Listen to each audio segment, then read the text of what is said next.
Well, greetings and salutations, everybody. Welcome to my YouTube channel. My name is John Campea, and this is a companion video. What are companion videos? Well, I'm awfully glad that you asked. See, every day on the John Campea Show, Monday through Friday, we use the second half of the show to take your live comments and questions that you guys send in with your tips supporting the channel, which we are very thankful for. However, we usually don't have enough time to get to all the questions that get sent in, but I want to make sure you guys don't have to wait too long to get those questions answered. So we gather up the unused questions and we address them here on companion videos.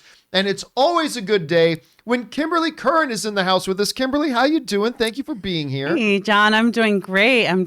Thanks so much for having me. And we got a lot to get through today, guys. So let's not waste any time and let's get right to it. Kimberly, what are we starting with? All righty. This is coming from the Wakandan Forever. He says, the only question I ever thought was hard is, do I like Kirk or do I like Picard? Oh, I know this. It's clear I'm just white and nerdy. Can't you see? I'm white and nerdy. Look at me. I'm white and nerdy. It is time to bust out the Weird Al hoodie, John. LOL. Look at me, so white and nerdy. Yeah, of course, I've got my white and nerdy hoodie. One of the best Weird Al Yankovic songs of all time. The only thing that I find hard is, do I like Kirk or do I like Picard? They see me rolling. Yeah, anyway. It is one of the all-time great Weird Al Yankovic songs. I love that song very, very much, and I love that hoodie, by the way. All right, what's next? The facility guy says, I'm back. My theater is no longer an AMC, but I digress. I watched every episode of Mandalorian Season 2 on a big screen, as I felt it deserved big screen viewings. I don't feel that way about WandaVision. I like WandaVision, but it feels like a TV show, which isn't bad. No, I totally get what you're saying. Like with Mandalorian, the scope is a little bit more epic. You got space battles and different exotic landscapes and all that kind of stuff. And it feels like it is a little bit more lends itself to being more of a big screen experience. WandaVision is more structured like a show, and it is, as far as the visuals go, it's very much in a city, in a town, pretty much the same thing. So I totally get what you're saying. That's not a knock on WandaVision whatsoever. I totally get what you're saying. All right, what's next? Matt Murdoch says, not sure where to go with this, but do you think Wanda has a connection/undying love for Vision based off of her early encounter with the Mind Stone? Is there a connection there? You know what? That's not a bad theory, Matt? Because, I mean, look, end of the day, with all the trauma she's had, she still looks like Elizabeth Olsen. Mm-hmm. Mm-hmm. She is not needing to swipe left a lot on the apps to try to find a date. And she ends up with a very expensive sex toy. I mean, he is a walking toaster. I mean, it's all due respect to Vision. What was it, $30 billion? But he's worth $30 billion. That gets you a lot of service right there. That gets you a lot of service. So, I mean, why fall in love with him? And besides, the guy is as poetic as Shakespeare. He's what is so grief if poetic. not love persevering? Oh my God. I mean, besides I need that T-shirt now. And besides the fact that he looks like Paul Bettany. Right. But maybe, I don't know. Do you ever find it weird that she's like so in love with this robot? But do you think there's something to that whole Mind Stone thing? You know what? That's an interesting observation because wow, good call, Matt. Because when episode, what were we on? We're on 8, when the Mind Stone broke and became yellow and she saw that, I guess it was a vision of her. It's a silhouette of was herself, the silhouette of herself. There was a connection that we haven't seen with everyone else and the stones. And I was like, that's a pretty specific connection. It's almost like that's the stone a great shows observation. Yeah. It's Interesting. a good thought, Matt. I had never even thought of that. Let's see what they do with that in episode 9. All right. What's next? Actually, Anonymous says, John, I know you can't trust me, but I'm close to a source that confirmed Michael Keaton will reprise his role in Spider-Man No Way Home. I'm working on a feature with Michael involved, and the director let that slip, LOL. Believe it or not, but interesting. Well, I mean, it's not really all that far-fetched, to be honest with you. I've heard other people suggest the same thing.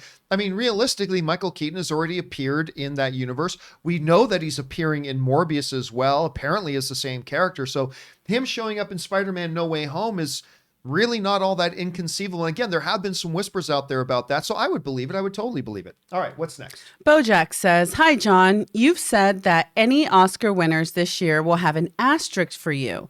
But The Hollywood Reporter said there will be 366 films eligible for Best Picture, the most in 50 years, aside from blockbuster movies that don't usually get," hold on, this is a two-parter, "that don't usually get," and it's a two-parter that's not, okay, "nominated for Best Picture. Anyway, it doesn't seem like there are any potential nominees left out. Do you still feel that there should be an asterisk for this year?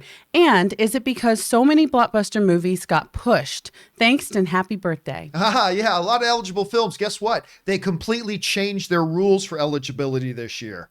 Go back. That was one of the big stories heading in, like in 2020, that they completely revamped their eligibility rules specifically for the year in question. Look, it is just too much of an upheaval year. That's why I think the best thing for them to do is just postpone the Oscars until next year, take all the qualifying films from this year and put them in competition next year. Does that mean there will be an overabundance of competition for that year? Yes, but I'd rather there be an overabundance of competition than an underabundance of competition. And yeah, big, impressive looking numbers, but again, that's just because they changed the eligibility rules. If nothing else tells us about the fact that this is such a different year, an exceptional year, that alone should do it. So that's my thoughts on that. All right, what's next?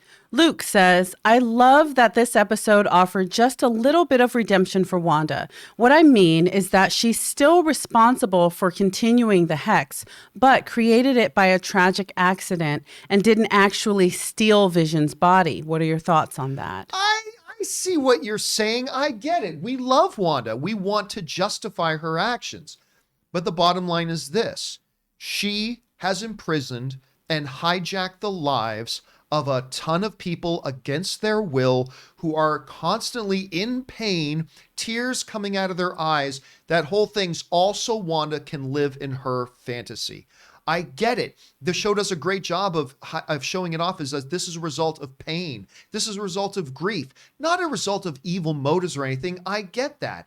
But at the end of the day, did you see Spider-Man Into the Spider-Verse? I did. Okay, so at the end of the day, though, what Wanda is really doing here is no different from what Kingpin was trying to do in Spider-Man Into the Spider-Verse. He wanted his life back, and he didn't care how it negatively affected other people. Now, what Kingpin was doing in that may have destroyed the world. Yeah. That's not the case here, but it's still similar in that way. And so I get it, but no, at the end of the day, she's doing something horrible. She is doing something absolutely horrible, even though we get where she's coming from. And that, I contend, is part of the brilliance of the show. All right, what's next? Josh M. says, "Hi, John and Ann," with no E. "I'm starting to think Bettany was playing a joke, and the person he always wanted to act with was himself, and we will see Vision versus Vision. I know you think the kids will die, but I think the reincarnation storyline will be too much for the average MCU viewer. Instead, I think Agatha will get the upper hand in a witch versus witch battle, and the boys will age up again to save Wanda. Wiccan is one of the coolest gay heroes, and I don't see Disney killing him off." He's also one of the very few. He's also one, but are they really killing him off if he was never real in the first place? I mean, are they really killing him off if he was never real in the first place? So there's that. It also could give us a little bit of foresight into what may be coming in the MCU a little bit later. So, and listen, a lot of people have been writing with the joke. So the actor he's always wanted to work with is himself. Hey, listen, I still believe, I don't know, but I still believe there was a big cameo coming in the final episode. Maybe yes, maybe no, but I don't think Paul Bettany was talking about himself. He might have been trolling us, but I don't think he was talking about himself. All right, what's next? Keegan L. says, "Hey, John, first time sending in a question. Been watching since the AMC days." Thank you, Keegan. WandaVision's Twitter account posted today and said 2 episodes left. Since they're promoting episode 8 in the same tweet, does that mean we get more WandaVision? I don't think so. I think that's reading a little bit too into it. It might have just been a timing thing as well. I can get asking. Listen, there have been rumors about a secret 10th episode, and those are rumors that have been persisting. I'm not going to say it's impossible there is a secret 10th episode. I don't believe there is. But it's possible. Wouldn't it be a kick to see at the end of episode 9. It's like, wait, you can't end like this. It says returning next week. And then there's like one more. That would be pretty cool. I'm not anticipating that, but it would be interesting if they did. All right, what's next? Suthia says, at the end of Ultron, when WandaVision is talking to the last drone, he says... When Vision, is talking to the last drone, he says, they somehow think order and chaos are opposites and try to control what won't be. Perfectly sums up WandaVision. Yeah. Wanda's chaos creating her perfectness out of delusion and denial. Suthius, the thing is, there are so many levels, including the one you just pointed out, that really make this a remarkable show. And they do things on different levels of emotion and grief, but also like... the dichotomies like that is what they introduce. And by the way, Ultron is a movie that I think people don't remember right. Because the more I go back and watch that movie, I like it more and more. I mean, it had a couple of quirky things about it, yes, but the more I watch it, and include that last scene with Vision and Ultron at the end, super good. Anyway, I'm glad you brought that up. All right, what's next? Gone in 60 Ounces says, tech question. You put a lot of thought into the equipment you use to produce high quality audio and video for this show. Among all of your equipment, which one would Wanda most likely bang? Of course, going back to the thing, she likes her high price. I'm going to go out on a limb and say Felipe the sentient dancing microphone because, he's got a consciousness. He dances, he sings, he's a triple threat. That's the one he's going with. She's going with, I should say. All right, what's next? Big Will says, hey, John, happy B-Day. I was wondering why the movie The Brothers, starring Morris Chestnut, Gabrielle Union, never got a sequel made. It was a good film and made more than 4 times its budget. Should they make a sequel or let it be like Love and Basketball? Now, I might be thinking of the wrong one. I'm thinking of... Hold a second. Such a good movie. I think I'm thinking of the wrong I movie. believe Shamar Moore is in that too. Are we talking about the 2001 film? Well, The Brothers was Shamar Moore. D.L. Hewley. Yeah, that was a really good movie. Yes, that was a really good movie. The reality is this. It didn't have the best reception. It was really low budget, but when you say 4 times its thing, however, that doesn't take into account, remember, marketing, the P&L costs, all that kind of stuff. So I'm not even sure if at the end of the day, if it even broke even. Let me look up something here. The Brothers, it was 2001, right? I believe so. Box office. Let me just bring this up quickly. So The Brothers made $27 million at the box office. Made for about a $10 million budget. You got to figure they probably spent a good $10 million to market it, probably a little bit more than that. So, and then with a theatrical cut was probably around $7 or $8 million. So the movie probably broke even. Now, if we're talking about a movie that broke even at 300 million, breaking even will still be very lucrative for a studio to go ahead and try a sequel. When you're talking about a movie that roughly broke even at around 30 million or less, that incentive isn't really there. Not to mention your actors are probably going to want to have pay increases going into that. So I think that probably would explain that. That's my best guess. All right, what's next? This is coming from Sparky Shall Get His Revenge. Happy birthday, John. Now we know not just Agatha will hurt kids, but puppies. Yep. I hope the surprise cameo will be John Wick to kick her witch's broom. Yeah, I mean, the amount of memes I have seen online regarding kill the dog, John Wick coming in, one of the huge things, of course, but that's a meme that's been going around quite a week. And I love that username, Sparky Shall Get His Revenge. I like that. Justice for Sparky. All right, what's next? Daniel Luna says, what is grief, if not love persevering? I could be reading so much into this, but to me, that's when Wanda realizes that Vision is more than just a machine. I absolutely love that scene. Over under 5%, we hear White Vision's voice as Ultron's. Love the show, John. I go well over 5%. I don't think it's likely, but I would take well over 5% that when we hear White Vision finally speak, that it's the voice of James Spader, who of course did the voice of Ultron. So again, I would go under 50. I don't think it's likely, but I would take well over 5. Now, of course, that would, however, take away from the extra level of drama that if Wanda's got to kill this Vision, who looks like her Vision and sounds like her Vision, that takes away from more of the really effed upness of all this and how it's going to really, be more tragic to her as well. But yeah, I think there's definitely a solid possibility we could hear Ultron's voice, James Spader, coming out of that Vision carcass. So we'll see. All right, what's next? The Wakandan Forever says, happy birthday to you. How old, John? What kind of cake?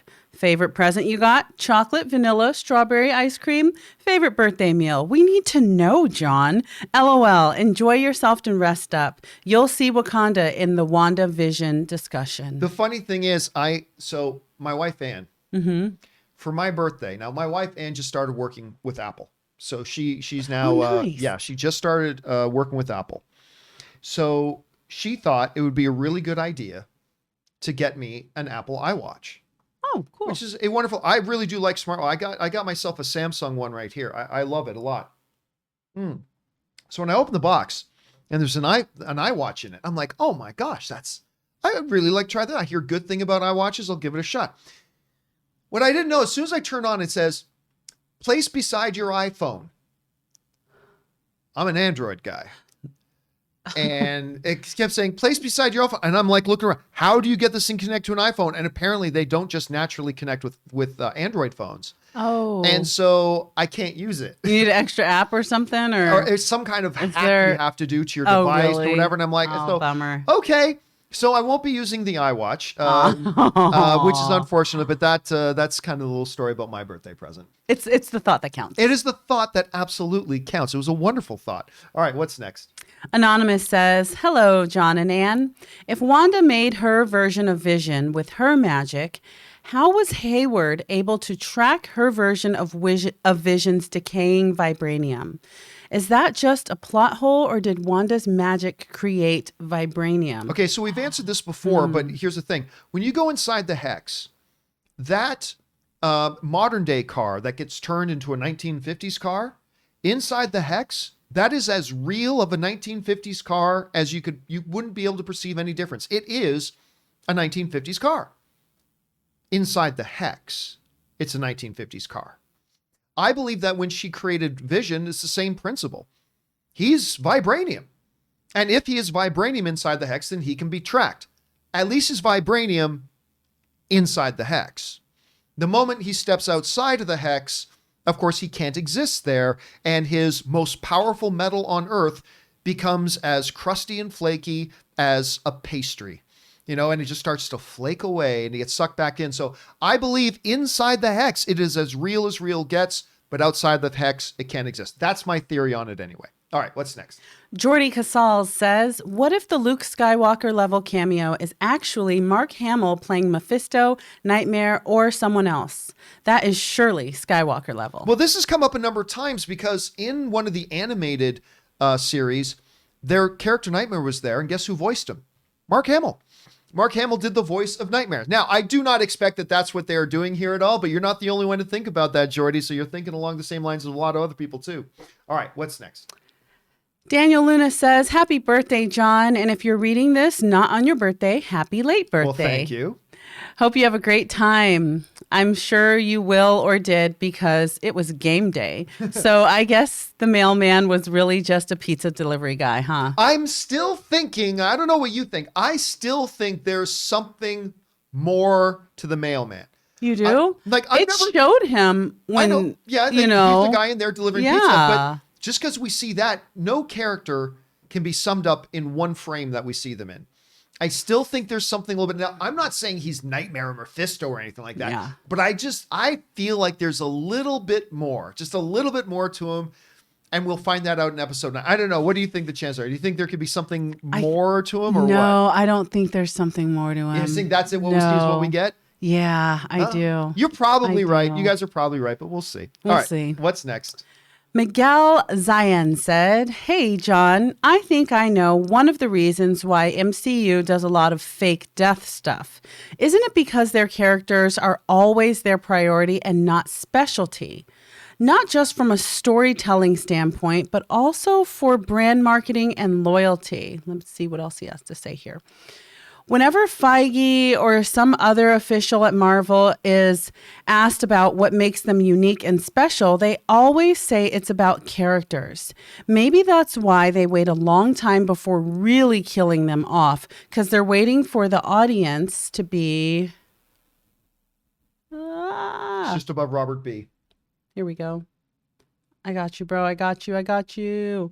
To be invested in the new characters they introduce before they replace/kill off their current ones. I know this might be from a corporate business point of view, and I know it's not an excuse for lowered stakes, but they might want fans to keep tuning in. Thoughts? No, see, here's the problem. I got no problem if they don't want to kill off their characters. My complaint with the MCU and their fake deaths is not that they don't kill off their characters. It's just that they constantly orchestrate these fake deaths. Just don't orchestrate a fake death. If you don't want to kill off Loki, that's fine. Don't kill off Loki. Don't keep pretending like Loki dies. If you don't want to kill off Nick Fury, that's fine. Don't pretend like Nick Fury dies. If you don't want to kill off Spider-Man, that's fine. Don't pretend that Spider-Man dies. Like, that's the part. So I get why they don't want to kill off their characters. It's just that when you fake death characters so many times, you lose emotional investment. So, like, because I now know the MCU always fake deaths, when a character dies, I don't feel it emotionally. It can be a very good scene, but like when, going back to Infinity War, as Tom Holland was dying, he's like, I don't want to go, Mr. Stark. Oh, that was a great scene. It is. It's a great scene. But whereas there were some people in the audience that were kind of like teary-eyed, I'm like, hey, he's going to be back in like, give him 15 minutes. He'll be back. Even when Tony Stark dies and everybody in the audience says, oh, Tony's give him 6 months, give him a year, give him 2 years, whatever. He's going to be back. So you don't feel it. Like one of my favorite shows, Sons of Anarchy. Uh-huh. When my favorite character in that show died, when my favorite character, Opie, dies, it hit me like a cement brick. Oh, man. Because I know he's dead. I know we just actually, as the audience and the characters, we just had a loss. And there's no going back on it, and he's not coming back. And because of that finality, because those stakes and those consequences are real, when that happened, I was gutted. I was absolutely gutted when he died. With the MCU, you don't feel that. You don't feel that because you know they don't stay dead. You know they're about to be back, if they're even dead at all. And so the MCU movies are marvelous and fantastic and super entertaining, and I love them. My one quip with them has always been the fake deaths. And it's not about their refusal to kill characters. It's about constantly using the same routine of, oh no, everybody, look, they died. Just kidding. They didn't die. And that's the part that really gets me. Anyway, that's just my take. All right, what's next? Okay, this is coming from Palisades Kid 808. He says, my God. While it's been said before, Elizabeth Olsen and Paul Bettany are amazing, and their performances in WandaVision are stellar. That Avengers compound flashback scene in episode 8 was so moving and bittersweet. It was more than just moving. It, like, that one line alone, the what is grief but love persevering, it's the line of the year. I mean, that's the line from a movie of the year. That's it. You're gonna be hard pressed for any moment in television to be as sweet as that moment was. And the whole scene was great. It really humanized the character. And here's why else it was important. Because all through WandaVision, we're just expected to know and understand and accept that Wanda is madly in love with Vision. But they never actually took time out to remind the audience of that affection, of that love. All we've seen is the charade in the Hex. Yep. And for them to cut away to that, I believe they're setting us up to feel her loss all the more deeply, just like it did at the end of the episode when she screams out in pain because we just saw the realness of it. And I can't speak for you, Kimberly, but for me, that's what took it to, if that scene wasn't there, the inside the compound, then while the final scene of her dropping to her knees and screaming in pain still would have been moving, I contend it wouldn't have been nearly as moving if we hadn't seen. I don't know. What are your thoughts on that? I totally agree. And it's funny because that scene was obviously, it fit right in, right before Infinity War. But like, I remember watching Infinity War, and when I saw them in the hotel and she was like calling him by a nickname, "Hey, Viz," I was like, oh, so they're a thing. Right. Okay. Like I was, because that scene was not in Civil War, you know? And so I needed this scene to kind of show, because the actors do such a good job of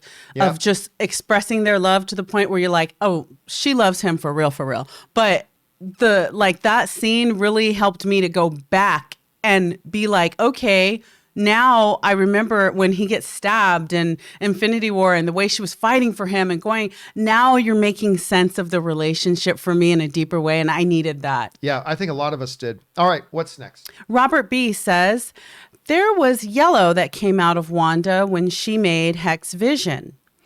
We sure that's not the Infinity Stone power bringing back the real Vision?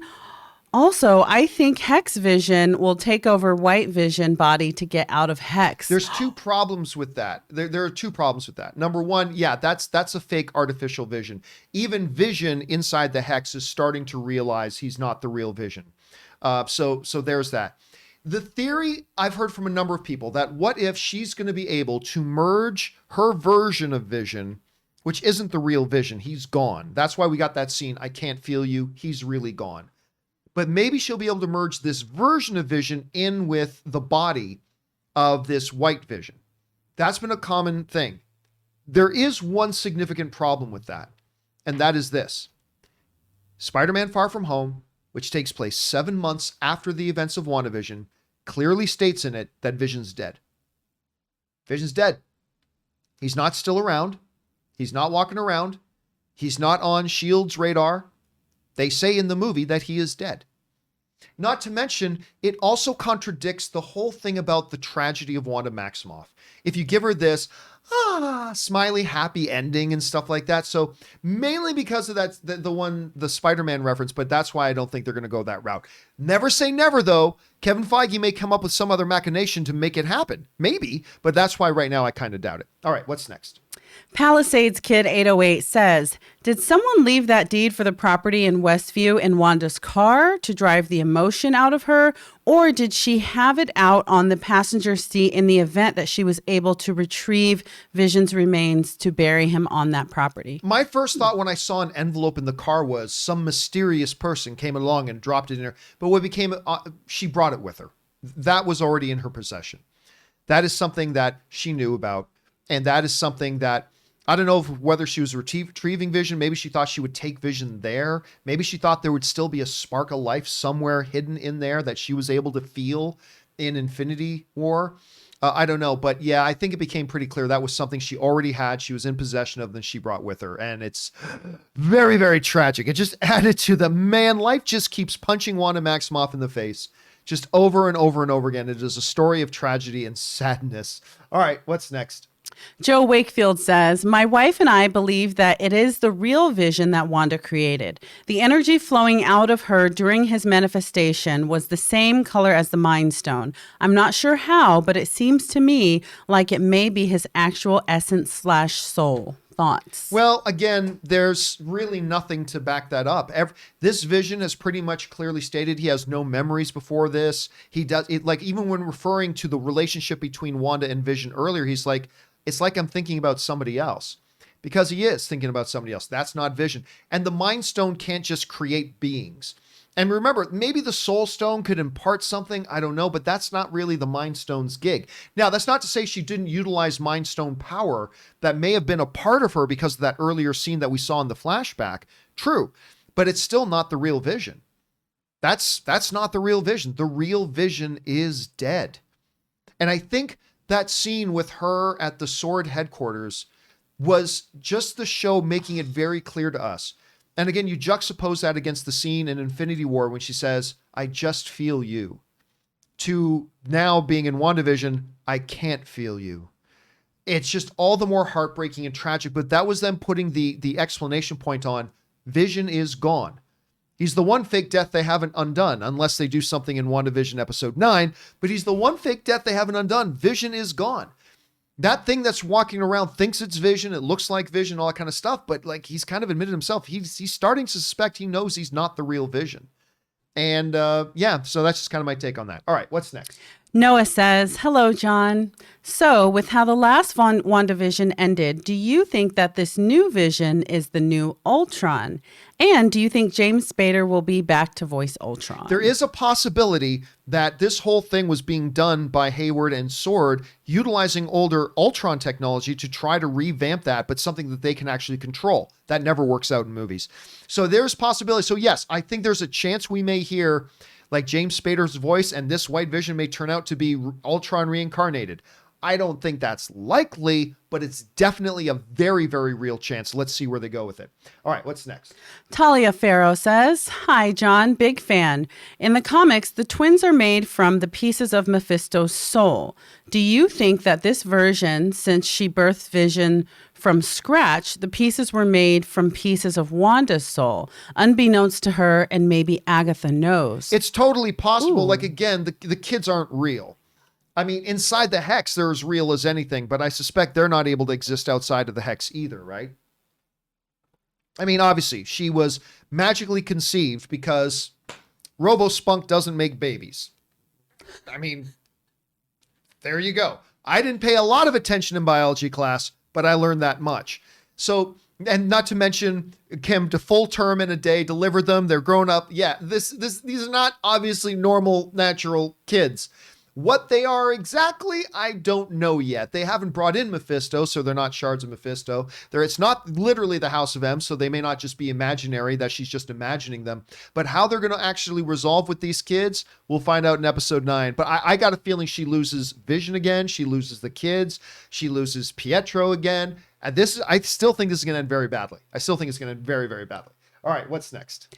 Mikey Palacios says, Will Lambert was talking about the original Human Torch, not Fantastic Fours. The original Human Torch even makes a cameo in Captain America, the First Avenger. I do not recall that cameo. Now, if I'm not mistaken, I thought the original Human Torch was like an android. If I may not be remembering, listen, all the comic book characters and everything have so many different origins. So you might be right. I don't remember that cameo in the first event in Captain America, the First Avenger, but I'll have to go back and take a look again. Interesting thing to point out, Mikey. All right, what's next? Homelander's doppelganger says, hey, John. He would say he took Vision apart and put him back together hundreds of times, but could never get him working until they got the energy from the drone. He didn't put him back together and get him working in 2 days. Anyway, happy birthday. Well, I mean, I'm not so sure about that because that's just not how it works. Like, first of all, they got this thing, this residual energy on the drone that Wanda herself carries out of the hex and drops at their feet. Okay, it would take them, even in MCU science, it would take them months to even figure out what this power source, what this residual energy on the thing is. It would take them months. Hayward is not, see, here's the thing. Hayward is not Shuri. Hayward is not Reed Richards. Hayward is not Tony Stark. It's not like they could just go, residual energy from a witch. We totally figured it out in 24 hours. And we learned how to then plug it into this machine. First of all, what even made you think to plug it into that machine that you're trying to make? It's like a comedian once joked, who was the first guy to discover milk? Like, who walked along, saw a cow standing on a hill and its udder and say, you know what? I'm going to suck on that and drink whatever comes out. Like, what made him think, let's just plug this red Sparky into the thing? I don't know. Like, I get it. It's a comic book property. Yeah. We need to suspend disbelief. Yeah. I get it. But some things are just a little wild. And they did have his body for 5 years, though. I mean, mind you, in the setup that they did, he was all broken apart. But I don't know if he, in the 5 years, if he figured out how to put him together and then was like, okay, we can take him apart easily just to put on this little show and then try to get her to bring him to life. Like, in 5 years, what, and the fact that it's Sword and they go into outer space, like, I don't know. I mean, hey, they had a lot of time to play. It's a comic book property. I get it. But again, look, there's red Sparkies coming off that. Let's plug it into the robot and see if that, I don't know. Maybe that's just me. Okay, what's next? Mark Dorenzo says, so the actor that Paul Bettany always wanted to work with was himself. LOL, cheeky bastard. It's amazing how many people write that in. I still don't think it's actually talking about himself, Mark. I think it's going to be somebody else. All right, what's next? Chance Streckner says, do you think that Agatha gave Fiestro... Finish it on here. Sorry, my computer hiccuped. Do you think that Agatha gave Fiestro Quicksilver's powers and he can break out of her spell somehow and still keep the powers, which would give us Evan Peters in this universe? That is a possibility. Again, how nature and things work inside the hex is unpredictable. Now, look, still a possibility. Evan Peters is the X-Men Fox Universe Quicksilver. That's still a possibility. I don't think that's what they're doing, but it's still a possibility. But inside the hex, I mean, a Trans Am turns into a 1950s car. You know, Vision is a brand new version of Vision is manifested out of thin air and walks around as adamantium until he leaves the hex. What can happen inside the hex is who knows what. And also, Agatha is a very powerful witch. You think it's too much of a stretch to make it look like some guy has super speed with all the other things she can do? It's not a big deal. So yes, that is a possibility. I don't know if that's where they're going, but that's totally a possibility, Chance. All right, what's next? Austin S. says, this is a crazy theory, but could the rabbit be Doctor Strange? Like Agnes trapped him and brought him to Westview. I mean, Wanda could get him out and could set up Doctor Strange next movie. It's a long shot, but I want to know your version. Okay, so I've had a lot of people write in and ask that. Could the rabbit be Doctor Strange? My primary problem with that is I don't think Agatha is nearly as powerful as Doctor Strange. I don't think she's Sorcerer Supreme level of power. No. So, and not to mention, at this point in the story, it would seem rather random. Like, for whatever. Now, Doctor Strange could show up in this. I mean, this story is connected to Doctor Strange too. Yeah. But it would be in a way that makes sense. It wouldn't feel totally random. I think if they just all of a sudden went, oh, thank goodness I'm not a rabbit anymore, douchebag. Don't feed me, Beetle. What's your theory on the rabbit right now? Is it just a familiar? Could it be somebody or something else? I think that rabbit is something very sinister.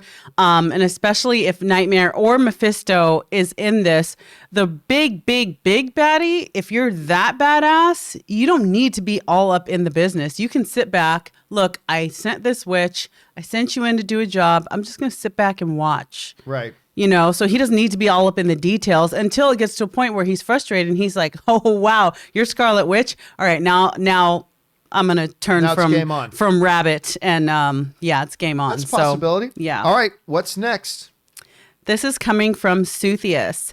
I think for us fans, to some extent, all want attention when we share our theories and speculations. When it comes to media content, we want to be right and we want someone of notoriety to notice us and our thoughts. I'm not sure if that's a healthy mindset. Oh no, man, that's just plain fandom, dude.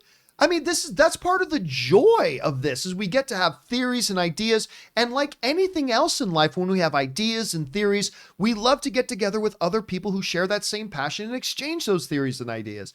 So to me, it is, as long as we don't get overly attached to them, it's like, they didn't do what I wanted them to do, therefore I don't like this show. As long as we don't do that, I think it's a totally healthy, fun, energizing, creative, imaginative thing to participate and get in on. And I think I love hearing all, like, I disagree with most theories I hear, but I think it's part of the really fun thing of this whole thing. So I'm personally really enjoying it myself. And I think most people are, and I think it's totally healthy.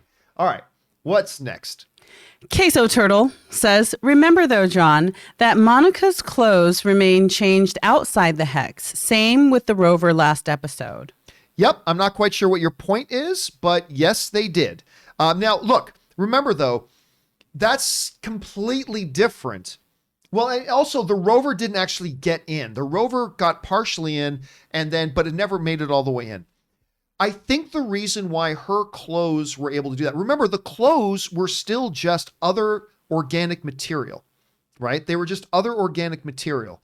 Because when she analyzed the stuff she was wearing in the hex that she came out with, it was actually the Kevlar vest, right? So there's a lot of things there, and I think there's probably some plot holes in there as well, but we'll see where they go with that. All right, what's next? The nerd errant says, I just realized that the Spider-Man Far From Home montage was for those who died in the battles against Thanos. That likely means either Vision dies, but this latest death is covered up, or he comes back and it's covered up. The public remains unaware either way. Okay, so it's possible that they've done that. It is. But we have to acknowledge that's just a random theory we're making up to hopefully make room for Vision making it out of this. And that is something they could do. That's why I always say it's possible, but I don't know. The thing they've set it up makes it pretty unlikely. I mean, look, we always have the thing we can fall back on. The thing they told us in that other movie might not be true. I mean, we can always go back to that, right? We can always go back to that. You can say about any type of theory over any movie, well, this can't happen because in the previous episode or the previous movie, they explicitly said this. We can always say, well, what if that was wrong? Or what if there's a reason that wasn't correct? That's always a possibility, but taking things at face value, I just don't think he makes it out of this. But maybe he does. It is possible. All right, what's next? Okay, this is coming from Detroit Dog. Hello, John, and hopefully Kimberly. I love you. We love you too. Anyway, Agatha mentioned Pietro's body is in another country with bullet holes in him. How long has it been? 8 years? Is he not a skeleton? Is this his actual body somewhere? Do you think we will see him again? Listen, I'll tell you what. When we saw Aaron Taylor Johnson in the previously on WandaVision part, I really thought there was a very good chance that we would see Aaron Taylor Johnson again. I still think there's a chance. I mean, as each episode goes forward and we're getting closer to the end, the likelihood gets smaller and smaller. Yeah. But I still think there's a chance. Look, we only got one episode left, unless there's a secret 10th episode, but it looks like we've only got one episode left. Do you think there's a chance we see Aaron Taylor Johnson in it? No. Yeah, you're probably right. I want to say there is, but there's not. But I do think there's a chance that we might see more than one cameo because the Avengers are out there somewhere. I mean, during this, it is a small town, so it's not like this is happening in New York City and it has to be on the news. In a small town somewhere, what has to be on the news? What nobody knows to call. So we might see a couple people. And remember, locals don't even know hey, what friend. Westview is. Remember, the locals have all forgot what Westview even is. So that's right. It wouldn't be hard. So it's a good thought. All right, what's next? Okay, this is coming from Tony Stank. Yes, this is Tony Stank. Yeah, I love that one. Hayward put on a show for Wanda. They had saws cutting a vibranium body. Yeah, right. He wanted Wanda to get emotional and make Vision come alive. He even asked her if that is what she was going to do. He was planning that, though, in her head.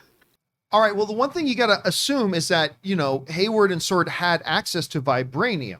So I just assumed when I was watching it that they had vibranium blades and vibranium saws that they could specifically cut through and do that with. So that was my guess.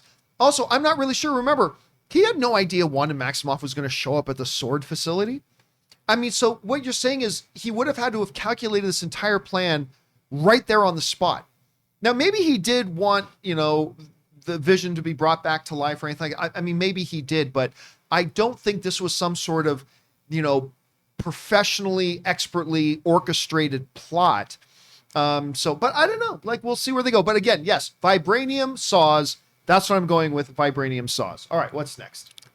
Adam says, it is a bunch of cack if Elizabeth Olsen doesn't get award nominations after episode 8 alone. She is too good for voters to let their anti-Marvel stance get in the way of nominating her. Great episode that it left more intriguing questions. Marvel nailing it. Well, Adam, first of all, I'll tell you, that's a bunch of nonsense. What you just said is a bunch of nonsense. The Academy doesn't have anti-Marvel stances. They just nominated Black Panther for Best Picture at the Academy Awards, for heaven's sake. So no, that's nonsense. But again, it's easy for us to watch one show we love and say, this person should get a nomination when you haven't watched any of the other stuff. You haven't watched any of the other stuff. You can't just be great. Being great isn't enough. You also have to be greater than every other performance given that year, at least be in the top 5. And if there are 5 other better performances, which there could be, then she's not going to get a nomination. And it's not, listen, I'm so tired. I am so tired of us genre fans playing the victim. Oh, poor us. Oh, just everybody hates us. Now get over it. Get over it. Stop being the victim. Stop playing, oh, if we would get more things if it just wasn't for this anti-thing. Shut up. It's not that, all right? They don't have an anti-this or an anti-anything, all right?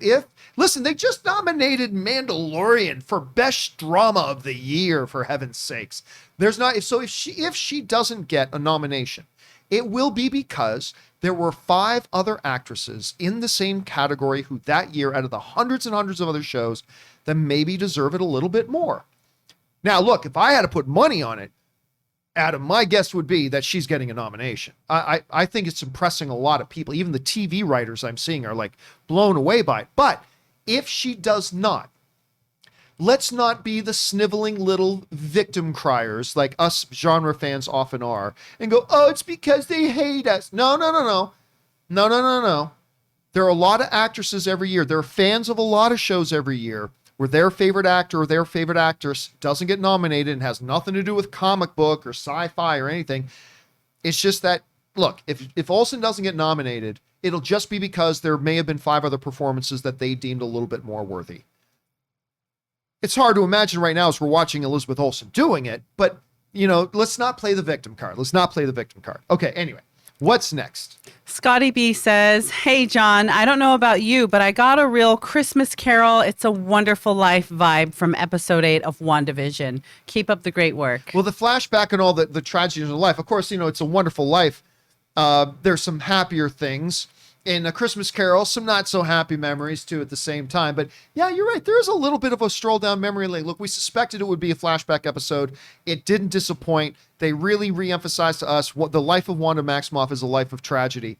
And I think that's just setting us up for more tragedy in episode 9. We'll find out though. All right, what's next? Sergeant Ward says, hey, John, what do you think of Mel Gibson's filmography as a director?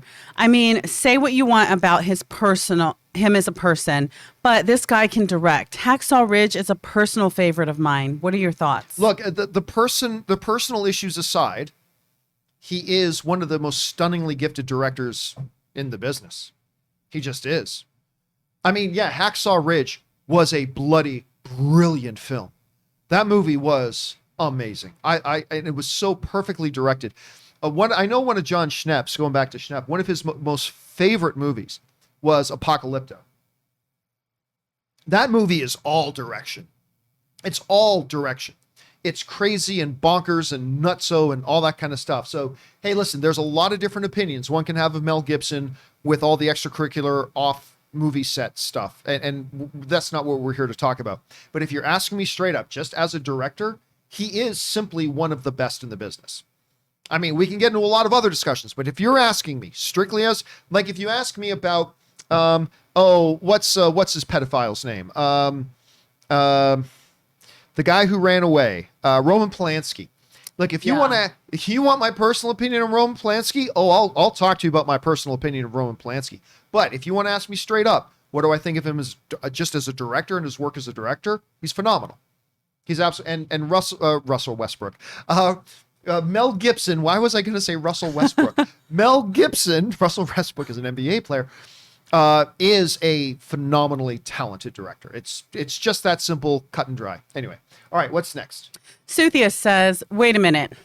Agatha said she tried to bring Wanda's brother back to life, but he was on a different continent. Wouldn't the Avengers have brought his body along to the U.S. for burial? We even see Hawkeye carry him into the rescue craft after he got shot.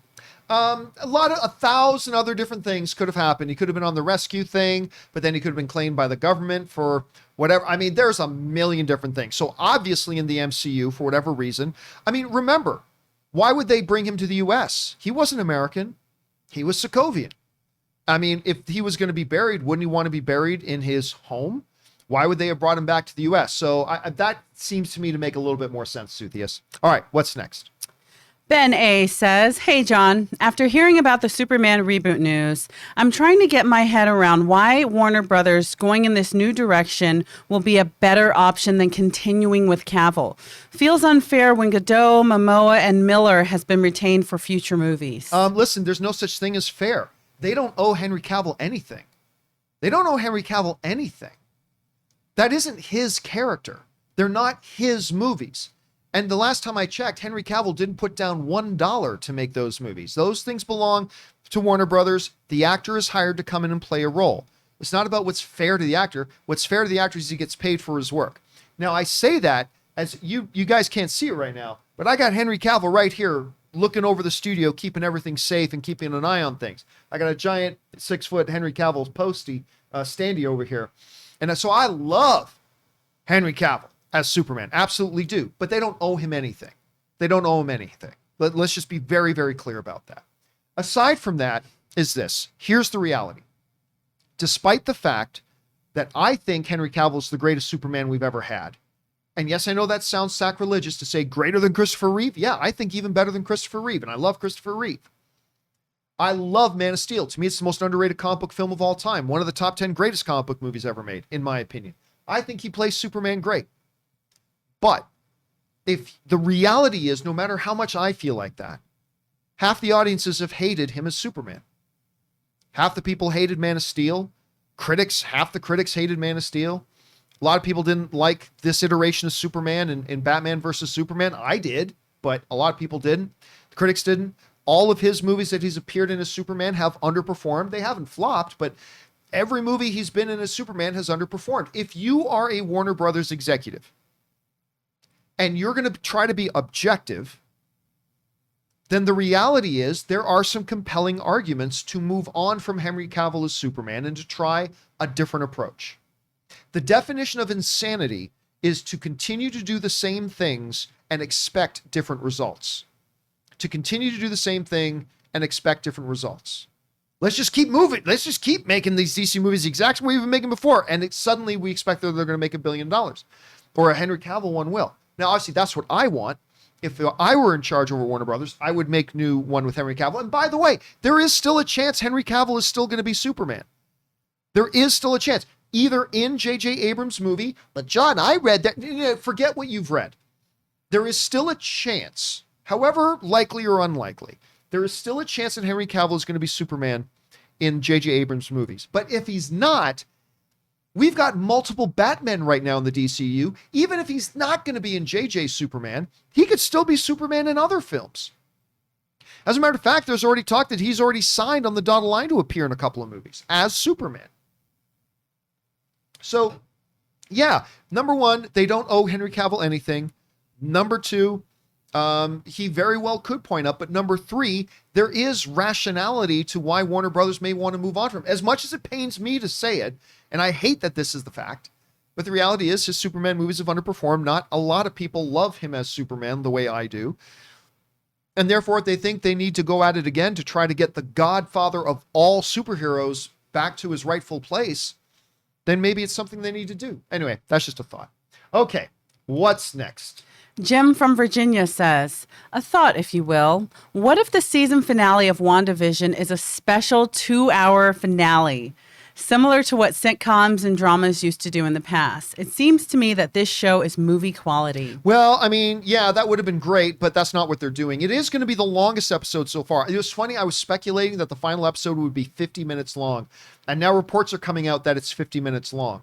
Now, that's cool, unless, of course, somebody heard me say that and they started running around with a report. Did you hear it's going to be 50 minutes long? Which is possible, I suppose. But I think it's probably going to be, it's going to be under an hour, but I do think it'll be the longest one we have so far. But man, wouldn't it have been great if it was a 2-hour special, but it's not what they're doing, unfortunately. All right, what's next? The Wakandan Forever says, woo. It's official, the Boston EST WrestleMania 37. Sasha Banks and Bianca Belair. My all-time dream match. Wakanda is crazy going nuts. If you don't know these wrestlers, look them up and you will understand. John, are you going to watch this year? Well, I don't watch wrestling nearly as much as I used to, but there are a couple events every year that we do. One of them being Money in the Bank, but obviously the one that we always watch is WrestleMania. I always watch WrestleMania. Even when I'm not into wrestling at all, I still watch WrestleMania. And of course, everybody's interested in Sasha Banks right now because she was just in Mandalorian. So there you go. All right, what's next? The Wakandan Forever says, well done, John. Last week we did wrestling.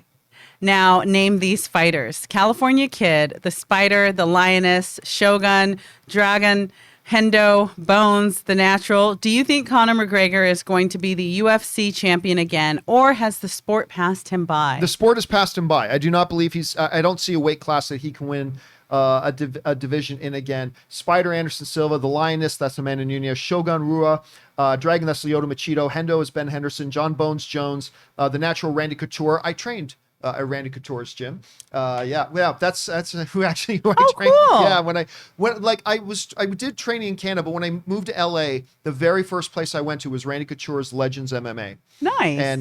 And he's an amazing gentleman. Anyway, so yes, I don't believe that the sport has passed him by so much as a lot has gotten it. Look, you can't take years off at a time like he has.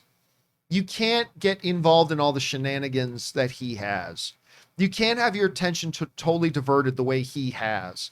You got to be more than mouth. And mouth helps promote the fights, and they're very entertaining. But I just don't believe his heart is in fighting anymore. And I think he's realizing now that unless he's 100% fully committed, he can't stand up to the likes of Dustin Poirier. He'll never stand up to the likes of Khabib Nurmagomedov, and not that if Khabib's ever going to fight again, we'll see. But no, I don't think he'll ever be a champion again. All right, what's next? Taskmaster 503 says, "Hey John, I've been supporting since the Aaron Darling times, Oh, wow. which I believe is the only Mexican American person I've seen in the shows. I still remember the AMC intro music as well. Question: what's your favorite Mexican director? Mine would be Alfonso Cuarón, but I gotta go Guillermo del Toro. It's just with the genre stuff specifically. Aaron. By the way, I don't even think Aaron Darling was Mexican. I don't believe Aaron was. I could be wrong about that, but I don't believe she was. But there was Natasha Martinez. Don't forget about Natasha. She was great. I mean, former Miss California. She's now at Complex. She now does work at Complex. She does really good stuff over there. But yeah, listen, maybe it's just because of all the various, and there's no doubt, you got the three amigos, right? They're killing it in the world. Like, they're kind of dominating the movies right now, all three of them. But because of the extra little genre stuff, I got to go Del Toro. Del Toro's my favorite. All right, what's next? Taskmaster 503 says, "Hey John, I know you're not a huge soccer fan, but have you heard of the new Canadian professional soccer league called the Canadian Premier League? Your hometown of Hamilton, aka Hamilton Forge, have won the 2 first championship cups in the league's history." Wow. Nope, never even heard of it. Never even heard of it. And I'm a Hamilton kid. For those of you who don't know, my hometown is Hamilton, Ontario, Canada, the Hammer. I have never even heard of such a thing, and I didn't know Hamilton I didn't know the league existed, so I didn't know Hamilton had a team. So since I didn't know the league existed, nor that Hamilton had a team, I certainly didn't know that Hamilton won the first 2 championships. So I might have to look into it, but I generally only watch soccer when the World Cup comes along. Yeah. And then last year, the last World Cup was sucked because there was no Team Italy. So I lose my incentive to watch since there's no, Forza Italia. So, but maybe this year, or maybe this next one. Okay, what's next? Tim Tracy says, "Was listening to your show during work and just had a thought. What if Agatha is using Wanda to open the book of the Nexus, that could explain all the returning actors, characters in Spider-Man 3? Just a thought. Happy belated birthday." I mean, listen, that's a theory that a lot of us espouse. Like what if she's trying to use Wanda to open that book? Like, the camera went in and focused on that book. It seemed pretty damn important. What if this and what if that? And but the problem is, with 1 episode remaining, it seems like a bit of a stretch that they'd be trying to do all of that in the next one. This is actually the book of the Nexus of All Realities. Here's what the Nexus of All Realities, and then, oh, look, here comes all these different Spider-Men and all the. It seems like a lot to do in 1 episode. An episode that's going to be under an hour long. So it seems unlikely, but possible, because there's a lot of us, Tim, that have had theories related to that. So maybe yes. I don't know. It seems unlikely right now, but maybe yes. All right, what's next? Elijah says, "John, your vibranium decay inside the Hex theory doesn't work because they restored the real Vision's body outside of the Hex with Wanda's chaos magic to full strength to make White Viz. If her reanimation chaos magic only worked inside the Hex, it wouldn't work." Elijah, you're missing something very important. Vision's body outside the Hex was already vibranium. Newsflash. Wanda's Hex magic didn't turn Vision's body outside of the Hex into vibranium. it already was vibranium. Nobody is saying that Wanda's hex magic, that Wanda's powers only work inside the hex, but there seem to be only certain things that do. Hence, Vision can't leave the hex, right? So there's a lot of that in play here. But yes, Vision's body was already vibranium. Nothing magical had to happen with there. And by the way, it wasn't that Wanda cast a spell to make that body come back to life. It's just that for whatever reason that they don't explain, it just happened to be the power source that they needed to bring that Vision online. But it wasn't a specific spell that Wanda cast. So the same rules don't apply. It's a totally different situation. All right, what's next? Colin Emerson says the shark equals Agatha. Probably. Strawberry red yogurt equals Wanda's chaos magic. The boy on the island equals Wanda in the hex. I think in episode 9, Agatha will try to drain Wanda. If Wanda can't unlock her true potential, open the yogurt, she will perish like the Salem witches. I'll tell you what, Colin, that's exactly the thought that I had when we saw that scene in Salem, when we saw her basically feed on the other witches' magic. She drew their magic into herself. And once we saw that, it was like, okay, she's the shark. She's the shark from the commercial. That kind of became evident. So I agree. And remember, the whole reason Agatha even said she was there is because, like, I sense this power coming from here, and I had to check it out. What is your secret? How you doing it? And I think you're right. I think at the end of the day, she's going to try to feed on Wanda. Unless, of course, realizing Wanda is the mythological Scarlet Witch, whether she now fears her and maybe understands she can't. Or maybe she does. I don't know. Maybe Wanda pulls the same thing on Agatha that Agatha pulled on those other witches. Maybe Agatha tries doing something to Wanda, and Wanda goes, "That's cute." And then, a dried up, dusted Agatha falls to the ground dead. That would be a great introduction into Doctor Strange. Ooh. Because obviously we know she's got powers beyond what we thought, what we imagined, and now we're like really questioning. But Doctor Strange is pretty powerful, and his friends are too. Yes. So and his ability to go in space and talk to the god. Maybe her draining Agatha and taking her powers makes her ridiculously powerful. Well, also remember this. There was that line in that episode, and I thought it was really key that Agatha never said, "You don't know how powerful you are." She didn't say that. She also didn't say, "You don't know how special you are." She said, "You don't even realize how dangerous you are." She's dangerous. And you add, like, on top of that, the powers of Agatha Harkness and all that kind of stuff, with her losing Vision the kids again and going, like, no amount of therapy is going to fix this girl. Like, I'm telling you, it's just the potential for Shakespearean tragedy goodness here is so rich. Yeah. Okay, what's next? The Wakandan Forever says, Wakanda has been sticking to our New Year's resolution. I use a Fitbit app and my blood pressure is better. I watch the Generation Iron series for inspiration. John, don't get a big head. I've seen your arms. What's your workout routine? Diet and weight. So actually, you know what? I used a Fitbit for a long time myself. That's how I keep talking to you guys. I do 5 miles a day. It was the Fitbit that got me into initially doing 5 miles a day. So my workout routine for the last year has been very, very minimal. I'll put up a picture sometime of our living room. Basically, Ann and I, we have a bunch of weights. We have a weight bench.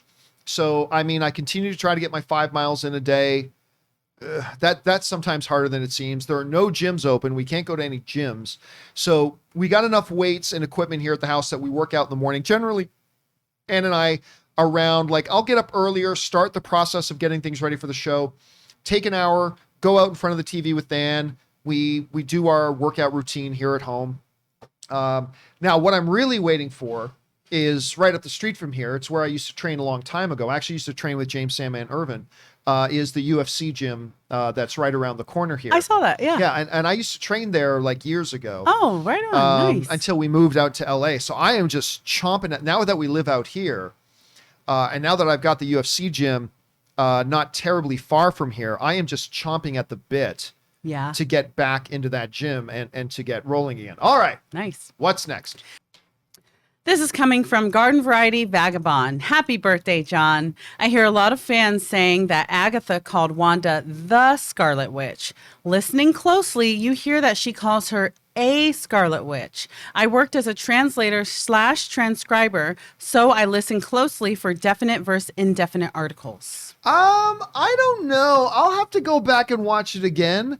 I'm almost positive. Like I could be wrong. I watched the episode only twice, but both times I personally walked away with the impression that she said the Scarlet Witch, not a Scarlet Witch. I thought she said the Scarlet Witch. I don't know. You saw it. What were you? What I thought she said the Scarlet Witch, but maybe that's because I was waiting for that. So I'm gonna have to watch that again. Yeah. And if it's instead of that is the difference between many things. Massive difference. So many things. All right. Okay, that's something we'll have to keep our eyes open for. Okay. What's next? Michael H. Jones says, I know this probably won't happen, but I would love the Agatha character to show up periodically in the MCU. Also, since watching episode 8, is it wrong for me to try to find videos on YouTube of rabbits eating birds? You might have a hard time with that, but listen, first of all, I've been telling you guys for years, Catherine Hahn is it. I mean, Catherine Hahn is awesome. And I love seeing this. So I could see her kind of like playing a Q kind of character, like from Star Trek The Next Generation, where every once in a while, she just pops in and says, well, isn't that silly, Mr. Captain America, what you're trying to do? Or something along those lines. I think that would be a kick in the pants. I would love it. I don't know that she's getting out of this show, but if she does, I would love to see her randomly just pop up now and again to cause mischief and havoc for the heroes of the MCU going on out. All right. Thanks a lot for that, Michael. And I would like to see it too, man. I really would. All right. What's next? Jason Reyes says, hey, John, this is going to be a long one, so buckle in. All right. I want to give my thoughts and feelings on the Snyder Cut as a whole. After reading the interview Zack gave with Vanity Fair, it made me look at his upcoming Justice League film in a whole new light. I personally loved Man of Steel and Batman v Superman. His tone and realism added a new, fresh air of comic book genre. I understand where the criticism came from at first when Man of Steel came out, but particularly Batman v Superman: Dawn of Justice.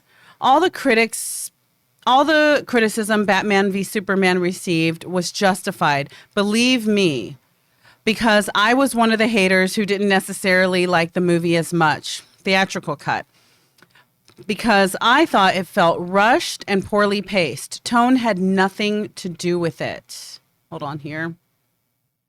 When you re-watch Man of Steel and Batman vs. Superman, they truly are one continuous story. When you watch it through, I believe his Justice League is a continuous of that story and will answer certain flaws. I believe the film had and left unanswered questions. For example, why did they kill off Superman so early? What was Luthor's endgame? Certain Easter eggs that had nothing to do with the story. It was telling. Nightmare scene, cool, but meaningless. That was meant to tease something that happened in JL. In a 4-hour film, I can see many of those flaws and unanswered questions fully explained and make sense, and will add much more appreciation to Man of Steel and Batman vs. Superman when you watch all three as one continuous story. Sort of like WandaVision when it's done. Let's see here. Hold on. My point is this. Let's not count Zack out so fast just because of his previous work. I honestly believe Zack had a well-planned out story that was meddled with a panicked studio that didn't have the faith in him when it went bad at first. Once we see what his goal was, then I believe we'll be able to put a definitive opinion on whether or not it worked or not. Because don't forget, not all MCU films were massive box office successes either. They stuck with the plan and made it through. To Zack, this is more than just a movie now. To him, this is a way of redemption from all the shit he took out of a movie he made. He has had time to sit on this and make it the best it can. And I believe he went out and did just that for Autumn. Look, I appreciate the point of view on that. I do. But the reality is this. Peter Jackson was making Lord of the Rings. You didn't have to wait until the end of Return of the King to appreciate, like, and love the brilliance of Fellowship of the Ring. Like, if you're a filmmaker, it's great that you have an idea for a big, long story, but you have to make each individual film worthy on their own. Every film has to be able to stand on their own. If you can't appreciate Star Wars until you're finished seeing Return of the Jedi, then George Lucas didn't do a very good job making Star Wars. It's just that. Now listen, I say that as a person who loves Man of Steel, who not as much, but really, really liked Batman versus Superman. It gave us, I mean, Man of Steel gave me my all-time favorite Superman. Ben Affleck gave me my favorite Batman of all time in Batman versus Superman. So I am one of the people who really does appreciate both of those movies, particularly Man of Steel, a lot. But the reality is this. He made Man of Steel, and he made it in such a way that a lot of people didn't like it. A lot of the audience didn't like it. A lot of the critics didn't like it. And it underperformed at the box office. I mean, it still did all right for most movies, but for a Superman movie, in the environment in which comic book movies are killing it at the box office, it underperformed. And then Batman versus Superman was, I mean, that was a movie that should have gotten close to $2 billion. It just putting the title Batman versus Superman on it, that should have brought that gets you $600 or $700 million right there. And it didn't even get to $1 billion. Captain Marvel made $1 billion, and they didn't. And a lot of the audience didn't like the film. A lot of the critics didn't like the film. I thought the Batman versus Superman Ultimate version was a little better, but honestly, I completely disagree with this idea that it is a night and day difference from the original. I thought it was a little bit of an improvement, but I didn't think it was all that big of a difference. Personally, but maybe I don't see that big of a difference because I'm one of the people who really appreciated his theatrical cut anyway. But anyway, there's that. So, I mean, I don't know. Look, my basic belief of the Snyder Cut and how people are going to react to it has not changed.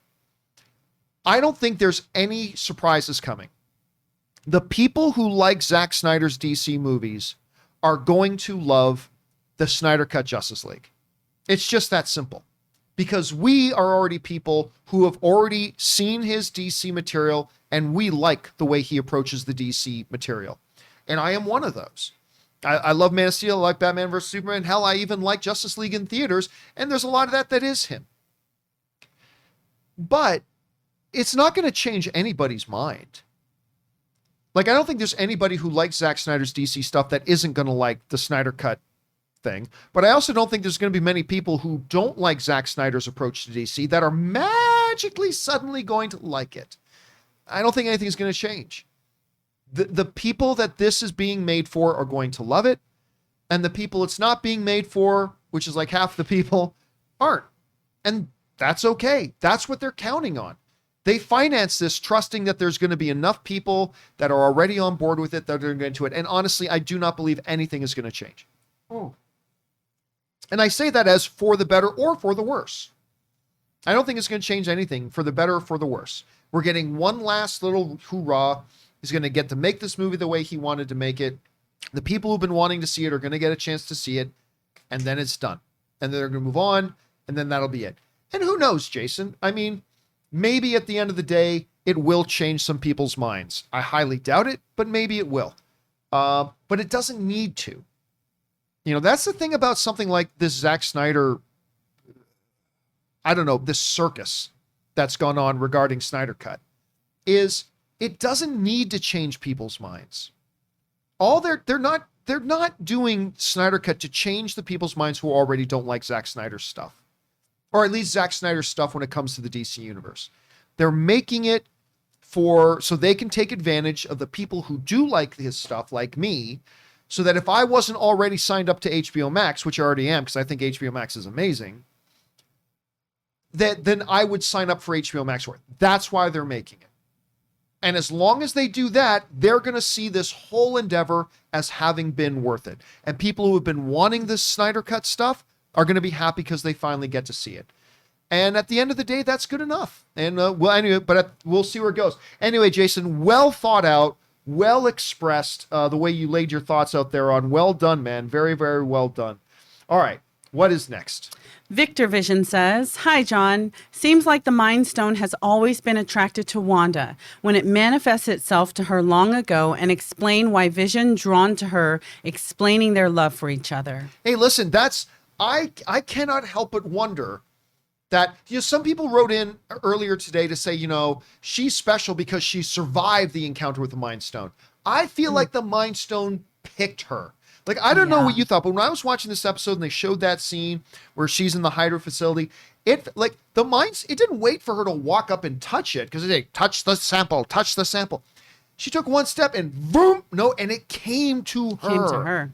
And it showed her a vision, no pun intended, of her future. And it picked her, kind of, I don't know if you compare it to Excalibur, picking Arthur to be pulled from the stone. I mean, it picked her. And I think that could explain a lot. How did you interpret that scene in the Hydra facility? I felt like I was like, oh, there's more to the stones than I thought. There's more to just, you touch the stone and you just and go crazy. No, I was like, wait a minute, what? She's seeing a vision of herself, and the way it blew her back, and the way, her power when she made Vision was yellow. I thought there's something more to the stone than we think. And yeah, I really think so. It's clearly there's something there. There's something there. Yeah, I agree. Yeah. All right, what's next? Victor Vision says, "Hi, John. Seems like that comment was fulfilled, that science and magic are one and the same. Science and magic were used to help recreate Vision. Any thoughts on this?" This is one of the best lines going back to the original Thor movie directed by the great Kenneth Branagh. Like, science, you call magic, to us, it's one and the same. It's just understanding how the universe works, right? And that line in Thor, it really gave, to borrow a phrase from Robert Meyer Burnett, a verisimilitude to the rest of our understanding of the MCU. It's like, yeah, the magic is fantastic, but Thor, this being from another world, comes and says, really, magic and science are kind of one and the same. Now, that's true for Asgardians. It may not be for Salem witches. Like, it may be a totally different bag when it comes to the Salem witches, but it may help color our understanding of the whole situation, Victor. I think that's a really good observation. All right, what's next? Anonymous says, "Hey, John." Excuse me. Hey, John. It just has me so choked up. Hey, John, a key detail from this WandaVision episode is being overlooked. In the opening scene, Agatha is accused of something related to dark magic. What kind of dark magic? Did she perhaps summon demon/devil? Also, where has she been past 300 years? Well, she's probably just been, doing her thing, hanging out, living life, going to Vegas, doing whatever, going to Burning Man. I'd be printing money. All the things she wants to do, man. But I don't know. I didn't get the sense she was summoning demons or anything like that. Like, it was, because remember, they didn't say it was forbidden stuff you're getting into. What did they say? They said spells and things that are beyond your age and station right now. It's like, you haven't graduated to this yet, so you're not allowed to delve into this stuff.